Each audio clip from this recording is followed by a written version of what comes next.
Officer James Blake had one job. Keep the cash flowing, make sure people stayed afraid, and maintain the system. And for years, it worked flawlessly. Every business owner paid up. Every complaint vanished without a trace. Every potential problem? Silence before it could start. But then, he stepped into the wrong auto shop. Now, Harold Carter, a Vietnam veteran who never learned to kneel, is sitting behind bars on trumped-up charges. But Blake is about to learn what real fear feels like. Because that one phone call the old man made, it wasn't to a lawyer. It was to his son, Colonel Damen Carter, the ghost. And when a Delta Force commander comes home to find his father locked away by corrupt cops, the streets of Millbrook are about to get a reminder. Some nightmares wear a badge. Justice? It's not just coming. It's already here. The sound of metal scraping against metal filled the garage as Harold Carter wiped his grease-stained hands on a red shop rag. His sharp, experienced eyes studied the engine before him, listening, feeling. He didn't need a manual. 43 years of fixing cars gave him a sixth sense for machines. The moment the 2015 Toyota Camry rolled in, he knew. Failing water pump. He'd bet his Bronze Star on it. Sunlight streamed through the open bay doors, catching specks of dust in golden rays. The familiar scent of motor oil, rubber, and steel filled the air, a scent that had been part of Harold's life since he returned from Vietnam. This wasn't just a shop. It was his piece of the American dream. For decades, Harold had worked 6 days a week, only slowing down when his joints forced him to. But he never stopped. Not really. He built the shop from nothing, taking an abandoned building on the outskirts of Millbrook and turning it into something real, something earned. His past, his sacrifices, his victories, they were all there. A wall near his workbench held more than just memories. A younger version of himself stood tall in his army uniform, proud and unshaken. His late wife, Margaret, smiling, cradling their newborn son, Damon. Commendations and awards, a lifetime of honest work. And in the center of it all, his 2 Purple Hearts and a Bronze Star. Proof that he had bled for this country. Proof that he never ran. The sharp ding of the shop's front bell pulled Harold from his thoughts. Still focused on loosening a stubborn bolt, he didn't look up right away. "Be right with you," he called, his deep voice carrying through the garage.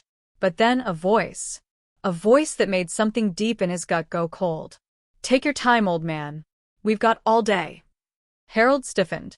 He knew that voice. Officer James Blake, one of Millbrook's finest. And by finest, Harold meant most corrupt. No witnesses. No mistakes. No traces. "Get in. Capture the target. Get out." Damon's voice was low, calm, and absolute.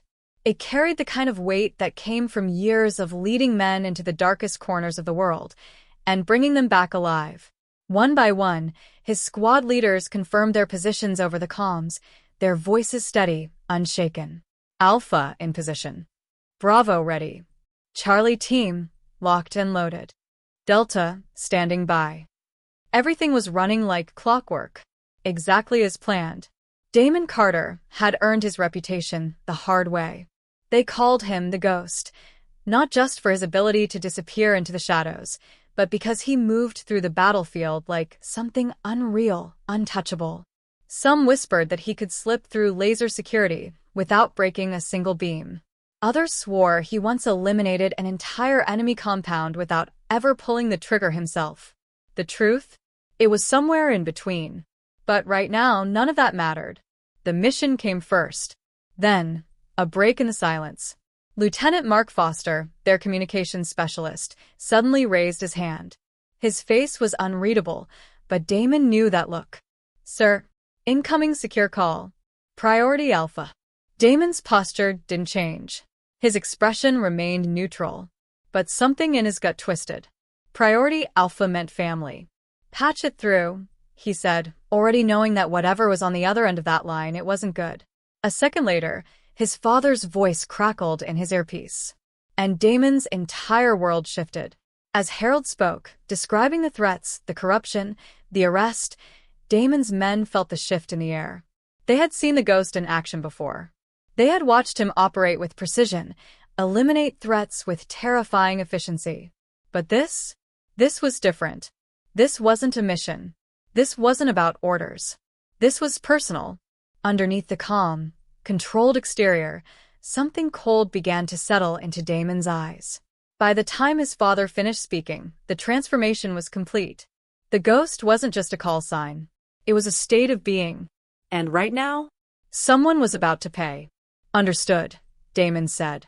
His voice was quiet, controlled, but the edge in it made even the most seasoned operators in the room exchange wary glances.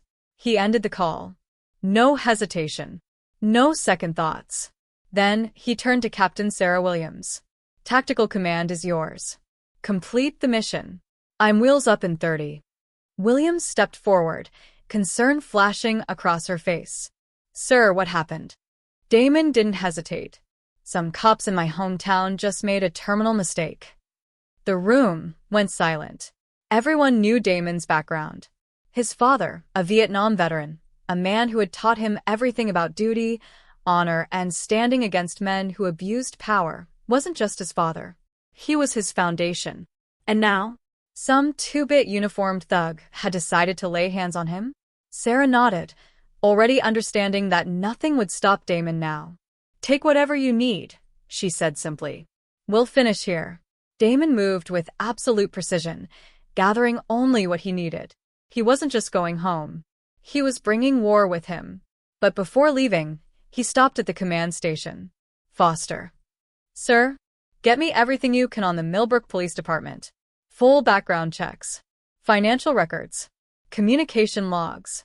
I want to know exactly who's dirty and how deep it goes.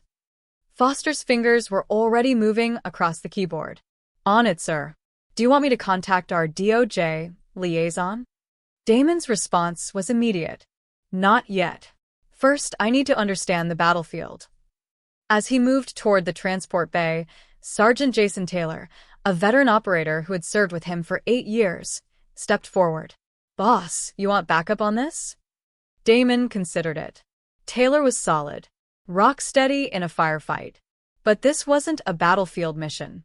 This was his father. No, Damon said firmly. Keep the team intact. This is something I need to handle myself. Taylor didn't argue. He just gave a slow nod and stepped aside. Damon walked on. The next few hours blurred together. Secure communications. Rapid transit. Favor after favor being called in. Some men helped because they owed him. Others helped because they feared him. And some just respected him enough to step aside and not ask questions. Within hours, a military transport had been arranged. No paperwork. No questions. As the aircraft cut through the sky, Damon sat reviewing everything Foster had pulled. And what he found. The corruption in Millbrook PD ran deeper than just extortion. It was a network. A system.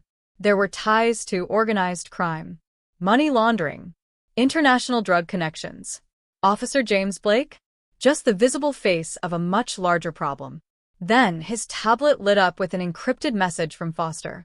Sir, you need to see this. Damon opened the file. And smirked. Blake had protection. Politicians. Judges. Possibly state-level influence. Good. The bigger they were, the harder they fell. Meanwhile, back in Millbrook, Officer James Blake sipped his morning coffee, completely unaware that his world was about to shatter. Harold Carter's arrest had sent a clear message. Nobody defied his rules. The protection racket was running smooth. The money was flowing up the chain. The mayor was getting his cut. Everything was under control. Then a knock on his office door. He barely glanced up. What is it, rookie? A young officer, Ryan Parker, hesitated before stepping inside. Sir, we might have a situation. Blake exhaled through his nose. Spit it out. It's about Harold Carter's son. Parker swallowed hard. I ran some background checks and, well, you need to see this. Blake waved him off. Some military kid. Probably some desk jockey pushing paperwork on a base somewhere. Nothing to worry about. But Parker didn't leave. Sir, he's not just military, the younger officer insisted. He's Delta Force. Command rank. Blake's expression flickered, but only for a second. So? We got veterans in town. Means nothing. Parker took a step closer. No, sir. It means everything. He hesitated. They call him the Ghost. Now Blake looked up fully. The Ghost? He scoffed, laughing slightly. What kind of comic book nonsense is that? Parker's face was pale. Sir, I had a friend in Army intelligence. He said Colonel Carter is the kind of guy other special forces tell stories about. The kind of man governments call when they need something done, without leaving any witnesses. Blake's smirk faltered. Then, another knock at the door. This time, a different officer. Sir, the officer said. FBI just requested all body cam footage from Carter's arrest. Blake's blood ran cold. And Internal Affairs has already called. Twice. For the first time in his life, James Blake felt fear. And he didn't even know the worst part yet. Damen Carter was already in the air. And he was coming for him.